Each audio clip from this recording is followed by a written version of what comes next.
Paper Fall Bros. Purchase today. Ako'y binagbala, natagpuan ko na ang hinahanap kong dalaga. Siya ang Diyosa na buhay ko.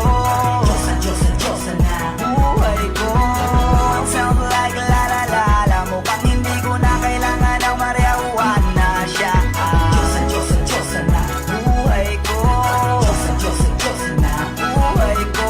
Akala ko wala ng kwenta ang buhay ko, pero sa'yo ay nagkapulay ito.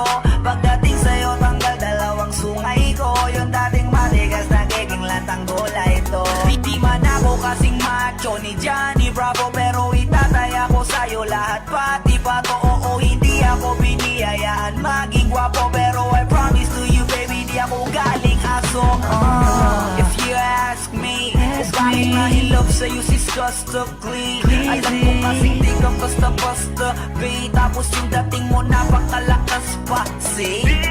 Isa pa, goddamn, you so hot like fire. You're so fly, lampas sa sky. Gusto kita and I won't deny. Pag napasakin ka, Diyos ko po inaya. Ako'y binagbala, natagpuan ko na ang hinahanap kong dalaga. Siya ang Diyosa na buhay ko.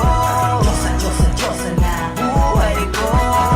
Sounds like la la la la, mukhang hindi ko na kailangan ng marijuana. Siya ang Diyosa na buhay ko.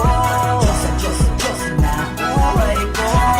Nakilala ko na ang babaeng tinitingala ko sa tuwing ako ay tambay. Ramdam ko talaga ang mga bagay, lalo na sa panahon na ako'y nakikibagay. Bisa lang tumagin na pandaan pa, sabi nila sa akin nalapit ako na. Pagkakataon ko na na makausap ko siya, ako'y nataranta. Teka lang, ano ba? Dami ko naisip at isa panaginip na naakala ko'y hihinto, ngunit sila pala ang ibig sabihin. Na kami pala magtatagpo, sana dito mapapumapatunayan ko sa'yo na ikaw lang ang Diyos ang mahirap hanapin. Mula sa aking puso na bababaan at tila mga daon, di ko na kailangan kausapin. Basta siya ka lang, mag-aalis, tandaan mo lagi na nandito ako miss. Di kita